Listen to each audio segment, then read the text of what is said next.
Καλώς ήρθατε σε ένα ακόμα επεισόδιο εδώ στο Sports Truth. Ώρα για Μουντιάλ. Το Μουντιάλ δεν είναι μόνο ποδόσφαιρο. Είναι κάτι πολύ περισσότερο. Πρόκειται για το μεγαλύτερο σόου στον πλανήτη. Είναι πολιτική, χρήμα και πίεση που λυγίζει τους καλύτερους. Πάμε λοιπόν να δούμε τι πραγματικά κρύβεται πίσω από το FIFA World Cup.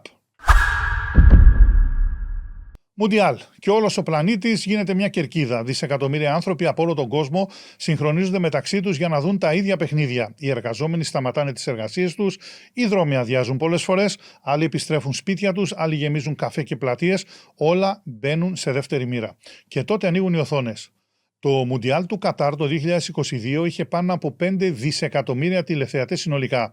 Αυτό είναι κάτι παραπάνω από ένα αθλητικό γεγονός. Είναι η στιγμή που το ποδόσφαιρο αποκτά παγκόσμια δύναμη, παγκόσμια επιρροή. Ή μάλλον είναι απλώς το Μουντιάλ. Μουντιάλ, ποδόσφαιρο και ένα τεράστιο οικονομικό παιχνίδι. Μαζί με τους παίκτες και τις ομάδες μπαίνουν στο παιχνίδι και οι χορηγοί, τα brands, τα δισεκατομμύρια των τηλεοπτικών δικαιωμάτων. Είναι τόσα τα λεφτά που μια διοργάνωση μπορεί να αλλάξει την εικόνα μιας χώρας για δεκαετίες. Γι' αυτό βλέπεις χώρες να επενδύουν τεράστια ποσά, ειδικά σε αυτές τις διοργανώσεις και ειδικά στο επίπεδο των εθνικών ομάδων. Δεν αγοράζουν ποδόσφαιρο, προφανώς, αγοράζουν επιρροή. Πιο τρανό παράδειγμα, το πρόσφατο Μουντιάλ στο Κατάρ. Η μπάλα στη σέντρα και όποιος αντέχει και μπορεί. Στο Μουντιάλ δεν έχεις περιθώριο λάθους. Δεν έχεις δεύτερη ευκαιρία. Η Εθνική Γερμανία στο 2018 αποκλείστηκε νωρίς. Η Ισπανία το ίδιο. Γιατί η πίεση μιας εθνικής ομάδας είναι διαφορετική. Δεν παίζεις για μια ομάδα. Παίζεις για μια ολόκληρη χώρα. Και αυτό συμβαίνει μόλις κάθε 4 χρόνια. Το σύγχρονο ποδόσφαιρο έχει αλλάξει. Το ίδιο και το Μουντιάλ. Δεν κερδίζει απαραίτητα η πιο επιθετική ομάδα. Κερδίζει η πιο οργανωμένη. Η άμυνα γίνεται η καλύτερη επίθεση. Τα transitions μπορεί να αλλάξουν τη ροή ενός αγώνα εύκολα. Και οι λεπτομέρειες κρίνουν τα πάντα. Γι' αυτό οι ομάδες στο Μουντιάλ παίζουν πιο κλειστά και πιο προσεκτικά. Γιατί ξέρουν κάτι πολύ απλό. Ένα λάθος μπορεί να κοστίσει τα πάντα.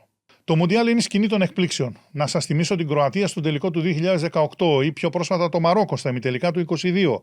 Γιατί συμβαίνει αυτό? Γιατί οι μικροί παίζουν χωρίς φόβο. Και όταν νικήσεις το φόβο, μπορείς να κερδίσεις πραγματικά οποιονδήποτε.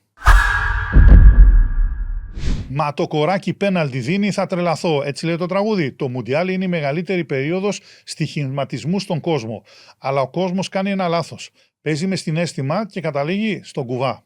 Όπως λέει και το τραγούδι. Υποστηρίζει ομάδες αντί να βλέπει δεδομένα και εκεί χάνει. Στο Μουντιάλ κερδίζουν οι διαβασμένοι και οι υποψιασμένοι για τη δυναμικότητα των ομάδων και το μέχρι που μπορεί να φτάσουν. Το Μουντιάλ δεν είναι μόνο το ποδόσφαιρο, είναι το παιχνίδι πίσω από το παιχνίδι.